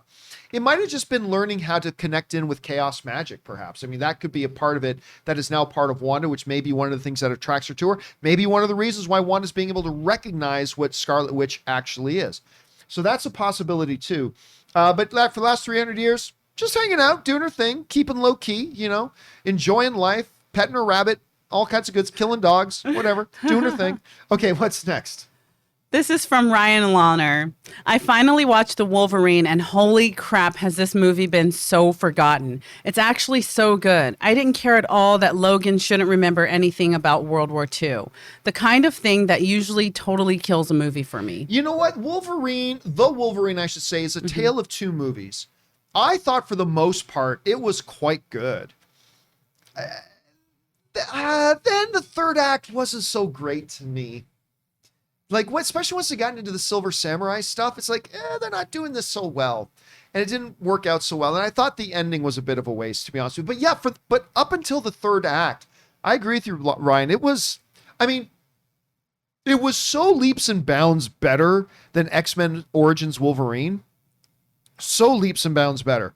But again, it kind of fell off, particularly in the third act. And I think that's the reason why you don't hear a lot of people talking about it anymore. But yeah, which is a shame because the first couple acts I thought were actually pretty good. All right, what's next? Yaz says, hey, John, I think the reason Wanda is carrying the land deed to Sword HQ was because that's the location she was going to bury Vision's body. Also, tender movie night ending with Wanda's parents exploding made me jump more than any horror movie ever will. That was, in the midst of the one time we actually saw her really happy as a little girl with her mom and dad and her brother watching these TV shows together as a family. And then the horror of her life begins. It was really, and yeah, I think you're onto something there, Yaz. Somebody else was mentioning a bit earlier too, that she was probably going to take, well, first of all, I think she was going there totally with the hope that she would be able to sense somewhere in there that the essence of Vision was still there, and it wasn't. I think her plan B was probably, yes, to take him and bury him where they wanted to build a life together. You're right. And that was totally devastating on top of it. So yeah, man, I like your observations, and I agree with you. All right, what's next? This is coming from Miguel Zion. Hi, John. Greetings from Scarborough, Ontario. Oh, Scarborough. I love Scarborough. Just saw Judas and the Black Messiah, and I gotta say, Kaluuya's performance might be his best.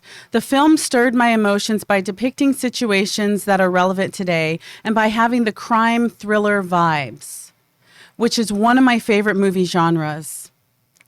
It is a good mixture of relevant story being told in an engaging and not preachy way. It showed the flaws and strengths of both sides without losing concentration, what's right or wrong. Thoughts, Oscars? Thanks. Well, listen, you saw Juice and the Black Messiah, right? I did, yeah. Yeah, I mean, Kaluuya's performance, no, it was the best of his career. Yeah. There's not really a lot of, it was probably the best of his career. And he's going to get bigger. He's just going to get bigger. His stars are starting to rise. Yeah. As far as the Oscars go, I don't care. I mean, I never say that. The Oscars is my second favorite day of the year besides Christmas. But this year, I don't care about the Oscars. I don't even think there should be an Oscars this year, so I'm not paying any attention to award season. Some people ask me, John, why do you talk about the Golden Globes in your show today? Because I don't care about the Golden Globes even in regular years. But, so for the Oscars, don't care. But his is a star that is starting to rise. He was so good. He was so good in that. And I'll be honest with you, I thought he might, even though I already know he's good, I thought he might get overshadowed a little bit when you look at the rest of the cast. Yeah. And he didn't. And it's a powerful movie fueled by powerful performances. And I know it won a Golden Globe. I know he won a Golden Globe. Yeah, he was the first win of the night, I believe. Which again, I don't care. Golden Globes are paperweights. But aside from that, it was really remarkable. If you guys have not watched Judas and the Black Messiah yet, you absolutely should get on that very quickly. All right, thanks for that, Miguel. What's next? Libra King says, after seeing White Vision, who I believe is actually Spectral Vision, brought online, I can't help but believe that they are also rebooting a part of Ultron. In Infinity War, Bruce speaks about Vision being made up of himself, Tony, Ultron, and Jarvis. Let me go here. Who's to say Ultron didn't have a failsafe buried waiting to be reactivated? And looking at Vision's head, the replacement piece looks like Tony's arc reactor. Also, I think Hayward is a Skrull, and the engineer will turn out to be the Blue Marvel. Yeah, I think it's a little too late for the engineer to be the Blue Marvel. But listen, the Ultron thing is one that has been brought up a lot. I've already kind of given my opinion on that. And I agree. I believe that's a possibility. That maybe laying somewhere dormant, like maybe Wanda said, I can't feel Vision in there, but maybe somewhere buried deep in some, subroutine with its own self-powered failsafe is a little Ultron prefix. Maybe, and maybe when we first hear this Vision open his mouth in episode 9, we're going to hear Ultron's voice, which would lead to an epic final battle. So epic. Because who does Wanda hold responsible for the death of Pietro? Ultron. And so that would add even more drama to the thing. Again, I still think it's going to be Paul Bettany's voice. I think it's still going to be Paul, which is going to make it even harder for her to destroy him again. Yeah. But I'm not going to be surprised at all. If you had to guess right now, what is the voice of this White Vision going to be? It's going to be Paul Bettany or is it going to be James Spader? It's just a deeper Paul Bettany. A deeper Paul Bettany. Yeah, I think they'll mess with it a little bit. They'll mess with the voice, but it'll be him just a couple octaves lower. I like it. I think. Yeah. All right. What's next? Sin City says, someone recommended Behind Her Eyes on Netflix the other day. It's pretty decent, compelling, and twisted. Also, Netflix's superb Korean political drama horror series Kingdom has a special episode, Ashen of the North, debuting sometime this year. Have you watched Kingdom? I have not. Okay, so there are two different shows called Kingdom. One was on Epix just recently with one of the Jonas brothers. What's his name? Nick Jonas. The one that's on SNL this week. And the guy who plays Crossbones. Why am I forgetting the guy who plays Crossbones? Oh, this is going to kill me now. Anyway, good show, focused on MMA, but it's about an MMA. Yeah, can't think of it either, Gorilla. but it's Frank a gorilla. Grillo. Thank you. That's what it is. Frank Grillo. Like Gorilla Clicker. Frank Grillo. Frank Grillo. Yes. But then there's this other show, Kingdom, that's on Netflix. And my friend Kaori, she told me and again for a long time, it's this period piece Korean kingdom zombie show where it's like back in the feudal era and there's a zombie apocalypse going across this Korean kingdom. And like the king, the emperor, is actually been turned into a zombie, but the people are trying to seize power away from his son or hiding the fact that the king's already a zombie, the emperor's a zombie. It's very Game of Thrones. I want to go to there. It's I really want good. to see this. It's really good. What? Yeah. Go on Netflix and just search for Kingdom. Okay. Yeah. And Kingdom. it gets kind of bonkers. Like it's in some ways very, very straightforward tropes about the zombie apocalypse kind of thing. Yeah. But then you throw in there this political intrigue of power grabbing and backfighting and all this kind of stuff and people making plays for power. And it is really good. I like need to see this. You need to go home tonight and check out Kingdom. Yeah. It's really, really good. Absolutely. All right. What's next? Okay, this is from Miguel Zion. Hey, John, when you and Aaron were talking about TV show theme songs, my mind immediately went to Doom Patrol. In the episode where Negative Man and his lover had to separate from each other, then Frank Ocean music played. It made me tear up. Have you seen it? I have. The episode that really gets me with music, though, I'm trying to remember the name of the song. It's when they were in the sentient street. If you don't watch Doom Patrol, you're like, what? Yeah, there's a street that is a living sentient being. And what this street does is this street teleports around the world, gathering misfits, people who don't. Now, in this one particular episode, they really use this as an allegory for like gay people and whatever who, through the different eras of time, have been outcast from society. And this street takes them in, and they form their own community here. Oh, wow. And then Larry ends up there, and Larry, of course, is a gay character in the show. And they have a singing night, a karaoke night. And I try to remember the name of the song, but he bursts into the song with his song. Anyway, when I think of Doom Patrol, I think of that. Do you watch Doom Patrol?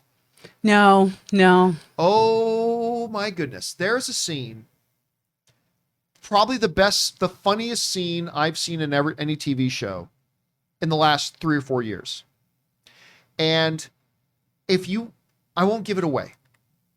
If you want to go on YouTube and search for Doom Patrol, I flexed the wrong muscle. Okay, Doom Patrol. Okay. It is one of the most bonkers, ridiculous scenes of a show I've ever seen, and I had to pause it several times. I was laughing so hard. But you should just go look it up. Doom Patrol. I flexed the wrong muscle Okay. from Doom Patrol. Okay. Go check that out. I got a list in my head, you guys. Right, Kingdom, yeah. Doom Patrol. Let's do this. All right. What's next? Chancellor Henry says, the Vision/Wanda scene was so good. Even Agatha wiped away a tear. Yep. Honestly, in Infinity, I didn't care much about Vision. Now, he's my second favorite character who's going to die 4 times by the end. My favorite was Tony, but the journey was well worth it. And it's true when you think about it. So poor Vision is going to die 4 times. He died once in Infinity War. He died again in Infinity War. Now we're in WandaVision, and we got 2 different versions of Vision, and they're both going to die. Oh, you're so right. So WandaVision going to have to watch this dude die 4 times. You know, it'd be cool if maybe she can take a piece of him and like plant a tree in like the real Westview and just have something living of him that'll never die. You know, it is a piece of metal. Like No, but like a seed and then plants. I don't, a vibranium tree. I don't know. Vibranium tree. Just find a way to just make this man live on in some way, shape, or form. It makes me so sad that they keep killing the most heart-wrenching poetic character. I love Vision. All right, what's next? Sam Fisher says, potential spoilers for WandaVision. When Wanda was in house on her knees, I was expecting her to cry out something like, I can't, no more. And then that's what she would activate the hex, giving us the MCU no more moment from the House of M. Yeah, I could see that. I mean, that doesn't, like, it's got to have something follow up the no more, right? Because in the House of M, when she says no more mutants, that spikes off something that changed all of Marvel Comics.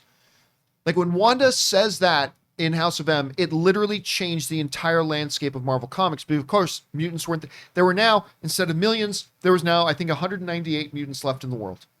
There were millions. And now there are 100 and something left. Mm-hmm. And it changed the entire texture of the Marvel comic universe. And so it's got to be, if they have her kind of mimic that line, obviously she's not going to say no more mutants, but no more something. It has to be something that would then fundamentally change something in the Marvel Cinematic Universe. So whether they do or don't, I'm not sure. But if they do, it's got to be something that can't just be a throwaway line. It's got to be something that has impact. All right. What's next? Dakota says, imagine White Vision fully powered up. Then Hayward commands him to do whatever it is he wants White Vision to do. White Vision turns around, looks dead in Hayward's eyes, and says, there's no strings on me. Oh, listen, I'll tell you what.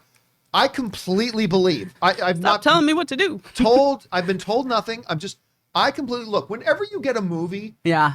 Where there's overly dangerous technology that somebody thinks, I'm sure we can control it, it never goes Power right. dynamics not right. So I have a feeling, I don't know this, but in this, at some point, we may see Wanda,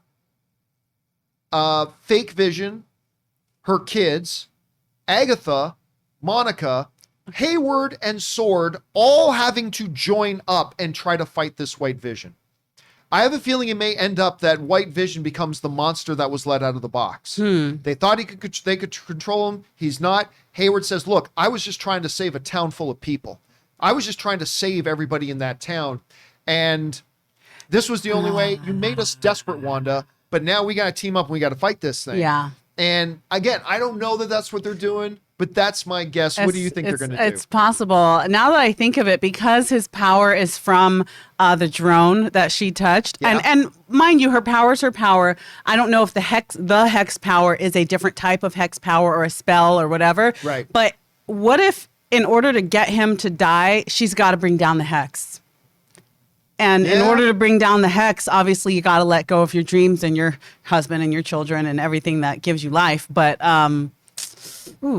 suspicions. Don't be suspicious. We are, let's see, hold on a second. I think we are, as of this recording, I believe we are 80 hours away. 80 hours away from the final episode of WandaVision, ladies and gentlemen. All right, what is next? Super Stu says, happy birthday, John. Thank you. Yes, I thought the same thing on how could Sword put Vision back together in a couple of weeks. There's no way. Then my daughter reminded me Hayward had 5 years of practice, and the Sword scene was all a show by Hayward to manipulate. Again, I'm not so sure about Hayward's trying to, I don't believe he's the smartest guy in the MCU or anything like that. And again, I get the whole idea about the Vision thing, but again, then it comes to the energy thing. They have no idea what that energy thing is. And they said, let's just plug it into this guy and make it work. What if they've been plugging in things all along? A AA battery, solar panels, manure, any energy source at all. Look, again, I get it. It's comic book material. At some point, we have to suspend disbelief. I understand that. So whatever. I'm rolling with it. All right. What's next? Power is power says Agatha is 300 years old. From her perspective, the kids aren't real, and Wanda is slightly cuckoo for Cocoa Puffs. Yep. End of episode 8. All I can think of is Agatha's basically waving a "I got your nose" in front of Wanda, and Wanda flipping the fuck out. I mean, listen, I think that you raise a really good point, Power is Power, is that we are not taking into consideration that Agatha is kind of like the Highlander. She has been walking around the world for 300 years. Maybe longer. I mean, honestly, we don't even know how old. I don't think they ever said how old she is in the show. But yeah, just because we saw her in Salem in 1600s doesn't mean she may not have been around for even 300 or 400 years more before that. So she obviously ages slowly, because I don't think it's just me. She did look a bit younger. Just a little bit younger. I think they digitally did something to make her look a little bit younger. Yeah, they did. Which tells me that she's aging very, very slowly. So who knows how long this Agatha has been around? We don't know. And that could, power is power. That could come into play a little bit later on. So we will have to wait and see. All right, what's next? Hi, Kettle. I'm Agatha, says, I love how Agatha is such a magic nerd. She's super geeked out at this magic witch and wants to learn her secret magic JavaScript, only to be disappointed that Wanda is actually the living Konami cheat code that legends foretold. Oh, it's great because, and listen, they're both, Catherine Hahn is playing this great. Because it's like, she's frustrated. It's like, you are clearly it. You're the bomb. What is it? And she's realizing she doesn't even know how she's doing it. She doesn't even know basic spells. She just is so inherently powerful that it just spills out of her. And you're right. I never thought of it in these terms, but you're right. They're playing Agatha like she's a magic nerd. Like, and it is, and it's kind of infectious. It makes me like the character even more. So that's just me. All right, what's next? Power is power. Here we go, 1 of 3. So, people have been theorizing that Hex Vision and Vanilla Vision, I love it, could magically come together in a magic swirl of Marvel goodness. With all that Wanda's been through, she deserves a Disney princess ending. However, I think people are forgetting. It's not that type of show. There's a monkey's paw here, and this is the origin of the Scarlet Witch. Wanda knowingly and selfishly held a town of 3,000 plus, including children, against their will. Knew they were in pain and had loved ones themselves. All in this place, they were to grow old together. What's worse than having to accept Vision's death? Finally getting your true vision, the light in your darkness back? Reaching for your soulmate's hand and him stepping back. Oh my! Imagine that. Like, okay, look. I've been saying. I said a while ago. I think it might have been after episode 4 or 5. I said, I kind of feel like the rest of the show is going to be about Vision, putting all the pieces together, and he has, but not to as much of a degree as I thought they were going to. But still. This very well could be that Vision has to fight alongside of her. They have to beat this and this and this. But at the end, Wanda's like, everything's fine now, right? And Vision's like, I can't be a part of what it is you've done. Please stop. I can't be a part of this. Yeah. What? Losing her parents, losing her brother, losing Vision the one time. Is there anything that would be more powerful than literally being rejected by the one she loves? And she's this close because he was like, be good. Yeah. Like, that's so, like, that alone should have, like, really hurt her feelings. Like, you're not with me? Like, no. Yeah, you're not into this with me? Yeah. Oh, that could be so powerful. Power is power. That could be so powerful. All right, what's next? Super Stu says, Fury must have blipped back the same time Monica did. Did you think he's on Sword Space Station by now, shown from the post-credit scene in Spidey Far From Home? If so, do you see him intervening with Hayward's plan? Thanks, John. Well, listen, I'll say the unpopular thing. I think there might be a possibility Fury's in on this plan with Hayward. Like, think about it. What did Fury always say? And even when arguing with Captain America in the first Avengers, it's like, yeah, I'm willing to do what needs to be done to get the job done. That's right. That's what I do, right? And if he is in agreement with Hayward that, listen, a vibranium synthezoid sentient weapon on our side is something we need, especially with, Tony now gone and Captain America's MIA and all this kind of stuff. This is what we need. Nick Fury is a guy who will do what needs to be done to get the job done. Yeah. And honestly, nothing that Hayward is doing, like, remember Captain America Winter Soldier? when he finally took Cap down to the basement and showed him the helicarriers. Oh, yeah. And Captain America was He was disgusted at his behavior. disgusted at this. And Cap's like, hey, that's good that you've got these moral boundaries and everything, but I'm the guy who has to make sure the world stays safe. I'm the guy who's got to make the tough decisions, to do things that may seem untasteful, but to get the job done. What has Hayward done that isn't something Nick Fury has done? Right? You know what? You're right. He's just a little bit more of a dick about it. He's just more of a dick. But there's honestly, in terms of morals and what we'll do to protect the world, there really isn't any difference. Yeah, so it's going to be That's a interesting good to see. point. So again, I wouldn't doubt it if he's in on it with them, if they turns out that way. Okay, anyway, what's next? No Masters says, Vision was grayed out at death. Vision on table was normal color. What if Hayward already built White Vision, but couldn't bring him online? He set up fake Vision's parts, suspecting Wanda would animate. Then Hayward could bring White Vision back to life. Again, remember, Wanda showed up there spontaneously. She just drove her car there and showed up. And then, last second, he said, okay, let her in. It just seems that's right. too unlikely. Like, let's put it this way. I will be a little bit disappointed in the writers of WandaVision if that's what they say they did, because that's a little too hard to even suspend disbelief for. Really? So he's a mind reader. He knew Wanda was going to come here. And when doing that, he had to have this elaborate thing all laid out for him. Now, that White Vision may be a totally new construct. Yeah, it might not be made out of Vision's pieces. Maybe it's just a new thing made on the pattern of Vision. And maybe it was together the whole time. They just haven't figured out a way to bring it online. Meanwhile, Vision's actual body is still laying out there on the table, and they're still researching it, trying to figure out a way to bring this new Vision to life. That's a possibility. But I don't think Wanda's role in it was a part of Hayward's plan. I think Hayward was trying a lot to get it done, and maybe he saw an opportunity once Wanda showed up, but I just think it's a little too unbelievable. Even in the fantastical world of the MCU, that seems a little unbelievable. But who knows? Maybe that's what they're going to do. All right, what's next? The Scarlet Jedi says, so Hayward is just the sword director and not Ultron. Monica's scientist friend isn't Reed Richards, but just some dude. And Pietro is probably some actor from New Jersey. Wait a minute. Damn it. Who let Rain Johnson into the writer's room? Oh, come on now. Ryan, sorry. It's not like the MCU hasn't done that before, right? Like the Mandarin, anybody? Like Ben Kingsley in Iron Man 3? That was great. Or things like that. I mean, yeah, listen. Again, I've said the whole time, right? You know what this reminds me of? This reminds me of people with Game of Thrones. When it turned out Dany was gone mad and she was actually a jerk.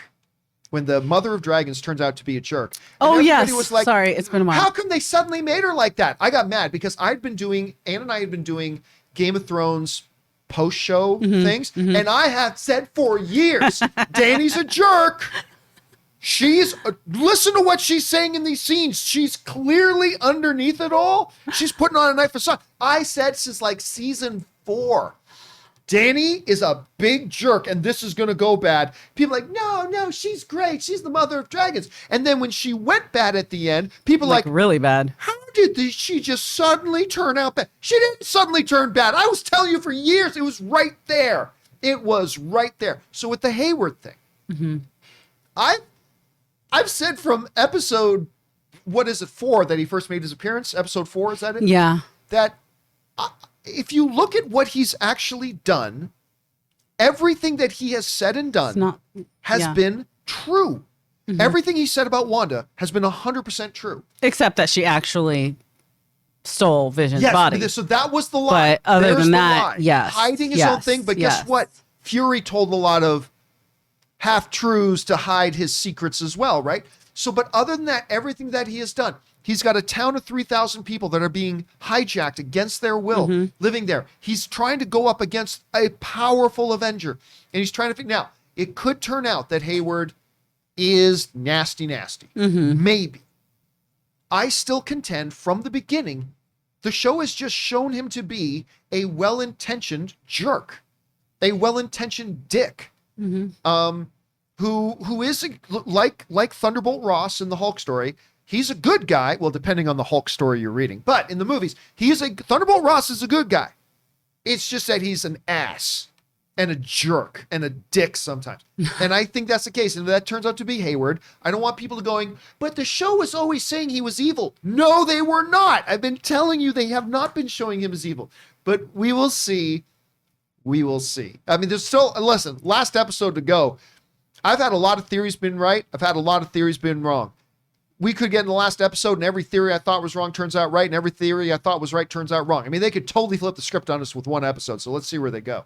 All right, what's next? Jeff at Charles says, hey. No spoilers. After watching episode 8 of WandaVision, I started thinking to myself, how sad would it be if Wanda had to choose between her kids and Vision? Whew, the answer is obvious. Due to what we already know from Spider-Man Far From Home, it would still be heartbreaking to see. There's no way Wanda would be mentally stable after making a decision like that again, right? Is the answer obvious? It's not to me. To me, it's super obvious, but it's totally opposite from what I think everybody else is thinking. Really? She would choose Vision. I don't know. Like, look. Because she got into Mama Bear mode, like, really fast. But it wasn't like, my stomach is Mama Bear mode. If she had actually become pregnant. Yeah. And if she had actually carried those unborn children for 9 months. Yeah. And then had those children. And then every day, with care and love and attention and affection, raise them for, how old would we say they are now, roughly? What are they, 10? Sir, want to say 10 or 11? Okay. Yeah. So raise them with love and care and affection every day for 10 years. Okay.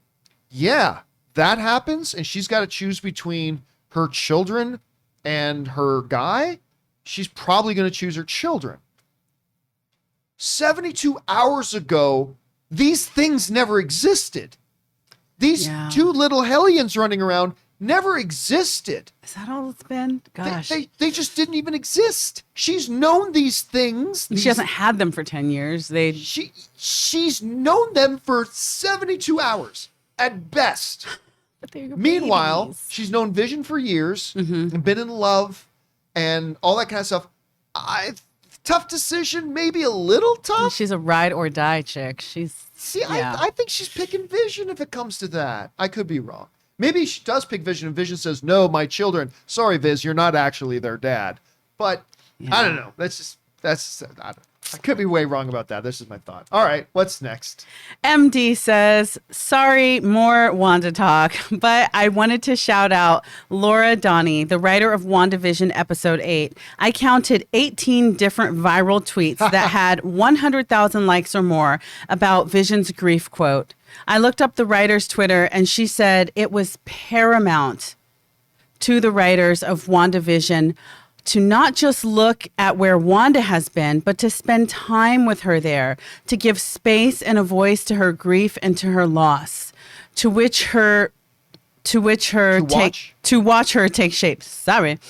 So many feels. Reminded me of when Thor said, "What else can I lose?" By the way, before what is grief, but love persevering, my favorite line in all the MCU was that Thor line. That to me was one of the most emotionally resonant lines of anything. I thought it was the best moment of Infinity War. Like when Rocket says, and what if you're wrong? Like after Thor gives this huge litany list of everything he had lost in his life. I mean, his life wasn't like Wanda, where Wanda's life has been nothing but tragedy. Thor's had a lot of great stuff in his life, but also a lot of loss recently. And listing off all the loss, and then Rocket says, well, what if you're wrong?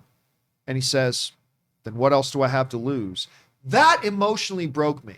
And up until what is grief, if not love persevering, was my favorite line in the MCU. Now this one's my favorite line in the MCU. And I think you're absolutely right, MD. Everything that she said there, totally bang on the money. It had, for us to really feel the power of those moments, we had to go back and walk with Wanda through that loss and through the tenderness as well to understand the gravity of her loss. And I think you're 100% right about that and bang on the money. All right, what's next? Sean H says, hey, John, love you since the AMC days. Thank you, Sean. Can we get a support group for Wanda and Thor? They both have lost parents, siblings, loved ones, Heimdall, Mjolnir, and Vision twice. Oh, yeah, that's right. Plus, Thor lost an eye And Wanda was snapped. Love the show, brother. You are the best. Hey, listen, you've got to have, and we've talked about this before, Sean, you've got to have, for us to look at these people with powers of the gods and to feel at all resonant with them or at all relatable with them, we also have to walk with them in their failures and in their loss. And one of the things, and it almost seems like the more powerful the character, the more you have to allow us as the audience to feel their grief and their loss and their defeats along the way in order to be able to stay resonant with them. You know what I mean? And you're right. Like MD was just pointing out before that, like with Thor too, like these are characters that are ridiculously powerful, but have also suffered ridiculous loss. And being able to experience that loss with them makes it very special. So absolutely, Sean, thank you for sharing that thought. And thank you for being around since the AMC days. I appreciate that, man. All right, what's next? Sir Ivan Bennett says, hey, John and friends, you keep saying you don't know how Hayward put together White Vision, but he specifically says that they have taken him apart and put him back together at least 5 times. I mean, they did have 5 years to learn. LOL. Sure, 5 times over 5 years, it means once a year. I'm just doing math. Right? Okay, but I am willing to concede what one of the previous viewers wrote in and gave a suggestion that I am willing to concede to that I hadn't thought of. What if the vision that was on the table is not the White Vision? That is literally Vision's body still there, but they use that from what they studied in the template to build this separate White Vision. They just never been able to bring it online. Mm-hmm. That makes more sense to me. Again, how did they figure to just, hey, this is shining red. Let's plug that Sparky into this thing and see what happens. I don't know. That seems a little odd to me, but other than that, the whole White Vision thing, that theory makes me appreciate a little bit more Ivan Bennett. Makes me appreciate a little bit more. All right, what's next? Ben Burnside says, hey, John, I wanted to ask you a question about your career in law before movie punditry.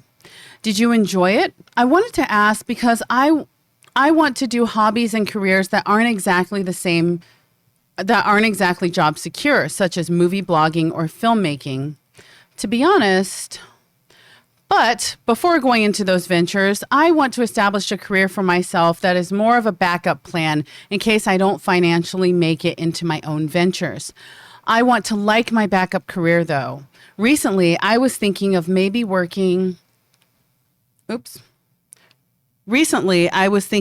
trying to one day work as a reporter at The Hollywood Reporter, and maybe on my off time do a film venture that I'm passionate about. One thing I heard about with The Hollywood Reporter is that you work a lot of hours. Hold on. All right, I think that's it. Okay. Okay. So, well, I mean, here's the thing, Ben. Look, I'm not a life coach. Surprise, surprise. I'm not qualified to be a life coach. But what I would say is this. Understand, like a career you want, any career you're going to go into, it's going to take, if it's something that is worthwhile, will take work and dedication and time, right? Now, I am lucky in the sense that I was going down a career path when I found my love of my movie blogging stuff. And I was able to form and get going on my movie blog. My movie blog was a hobby. You know, the movie blog, which is my blog that I wrote about movies, was strictly a hobby while I was going to school and working at the same time. So I had no free time during the day. Like there was a period of time that I was not dating at all. Like as I was in school and working and doing my blog all at the same time. And that took a lot of time. So I was kind of lucky that way. What I would say is this. I would say find a career you're passionate about, right? And listen, if it's filmmaking, if that's your career, guess what? There are a lot of careers in filmmaking. Like you may never be a world famous director, but I know a lot of people in this town, man, that work in film. Some are above the line people, some are below the line people, but there's a lot of careers. And especially now with all the streaming networks and all the there's a lot of careers going on. And if you're not worried about being famous, there's a lot of jobs in the film and television industry that you can be a part of and whatever. And so I would say, well, then make the two one. invest in yourself in doing that. Go to film school or go to university. Get the right degree. If you want to become like a producer or a line producer, go get your business degree. There, like UCLA has a specific, I believe, like producer and line producer credit courses you can go and take at UCLA in their film school. The USC has different things. I would suggest, and again, remember, I'm not a life coach or anything, but I would suggest if that's where you want to go, there are careers to be had. And it's not like trying to make it as a Twitch streamer who makes a lot of money. That's less than 1%. That's less than 1% of like Twitch streamers actually make money they can pay their bills with. All right. That's less than 1%. But as far as just the industry as a whole, if you want to be involved in that world, there are careers, a lot of them. And so I would say go and look into that. That would be my recommendation. Do you have any kind of thoughts or advice or opinions on that you would give people? Yeah, I'm in my mid 30s and I just got into film almost 4 years ago. Film has been a passion of mine for a very, very, very long time. And I just got into it as an actor and a host. And I started while I worked in the wedding industry and the mortgage industry. I started a YouTube channel about the power of volunteerism. And on the weekends, which is great, by the way. Oh, thank you. And on the weekends, I would go to events. Even after work, I would go and I would sew into, relationships with foster youth and with specially abled women. And I remember one time a coworker saw my YouTube and said, "This looks like you spend so much time doing this." I had no idea because I would work 12-hour days in mortgage. But you know what? The balancing act, and like you said, working like crazy, like my social life was nothing. I really didn't have much of a social life outside of going to movies by myself. But you know what? When I got out of mortgage and weddings and I decided I'm going to full-time focus on what I'm passionate about, which is storytelling and acting. And here I am. I'm going on year 4 and I can't believe where I am. It's so amazing. So it's backbreaking work. It's no sleep, but it's so worth it. So follow your dreams. It's like in the words of our 30 Rock friend, Pete Hornberger, it's never too late for now. Never too late, man. Never too late. Good advice. All right. What's next? RPG fan says... I think it's Love, Loss, and Grief. Oh, I'm sorry. Only I don't think the title of his thing was colored properly. It oh, wasn't you know right. what? You're right. I'm sorry. I thought that was part of the message. Love, Loss, and Grief says, WandaVision Episode 8 just proved it was all about tragedy and how we deal with grief and loss. It is the perfect inflection point for our time with all of the real-life grief and suffering right now. More of us can understand Wanda's grief and learning to move on. You know, did you ever see... The full title is 3 Billboards Outside of Ebbing, Missouri. Have you ever seen that? Yes, I did. Yes, I did. Freaking good, that movie. Yes, I did. And one of the things that I loved about it so much, it was a study in what happens, what pain does to people. Mm-hmm. It changes you. Mm-hmm. Pain changes you. It turns you into things you never wanted to be and all that kind. And the whole movie, and there are different characters in the movie that becomes a reflection of what pain did to this person, what pain did to this person, and the ending of that movie is, oh my God, they're getting in the car together. We won't give away what it is, but wow. But you're right. Like the movies and stories become most powerful when they touch on experiences that we can relate with. Mm-hmm. And that includes joys and victories and love and all these types of things. Mm-hmm. But it's also very powerful when it touches on the other stuff that we relate with. Yeah. And that's hard to do. Oh, it's so hard to do. Mm-hmm. And then when we come to a character we love like Wanda and a delightful character like Vision. And it's all about dealing. I still remember when this show started, The Atlantic, which is a great publication, they had a headline, and I'll never forget this. This has stayed with me the whole run of it. And it basically said this: WandaVision is a show about, or is a tragedy. WandaVision is a tragedy about a young woman desperately trying to deal with her grief. That's what it was. WandaVision, a tragedy about a young woman desperately trying to deal with her grief. 100% true. And I remember reading that headline, and I'm just like, that one headline completely we were only like 3 episodes in, but I'm like, that one headline completely captures this show. Oh wow. And that was before we realized what was like happening. Yeah. I cried when last week when they said that, because when, the line about grief, because even with just staying at home, because of coronavirus, kids losing opportunities to go to prom, to the ultimate, which is death. We have all experienced death at different grades. Yeah. This year, and kids who, happy-go-lucky and just enjoying high school, and it's like, I can't do prom, I can't do graduation, I can't do sports, I can't do, to so many people that I know that have lost someone to coronavirus. It's so sad. Or lost a grandparent, passed away by themselves in a nursing home with nobody around. People are experiencing grief in I have no statistics, but it feels like we're all in this together, and that was the line we all needed. I absolutely agree. All right, what's next? Now, RPG fan says, "Hi, JC. WandaVision didn't just lose vision, but her new family of Black Widow or Captain America. They were all looking out for each other after Civil War. For WandaVision, it's a massive loss. She is totally alone. BW or Cap would have gone with her to see Vision." I know that's right. "I actually think if anyone is going to turn up, it's going to be Doctor Strange. It's magic, and I think she is batty, but also in pain. Don't forget, he will always be a doctor, and the place that might help her is Tibet." Well, first of all, that is a great observation about that. Unlike a lot of other people after the end of Endgame, she had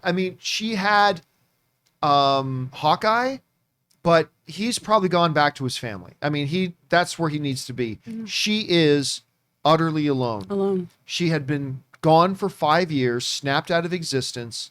The two things she had in her life, the main one, Vision, the other one, her half of the Avengers family. And all of that is gone. And she's completely alone. And that's it. And she's got to deal with this on her own.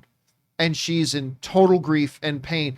And that's why I said once before, and I still kind of think this way, I think when we get to Doctor Strange 2, and we'll know for sure after the end of WandaVision, but I think in Doctor Strange 2, the Doctor is going to be both fighting against Wanda while trying to save Wanda. I totally agree. And I think kind of that's the direction they're going with that. And yeah, that pain aspect, that all that kind of stuff is that's really the resonant issue of the whole thing. And I cannot wait to get to WandaVision episode 9. But you know what, guys? For now, that will do it for this installment of the companion video. Listen, there are still a lot of other questions to come from Sam Robertson, Michael Corleone, Suthius.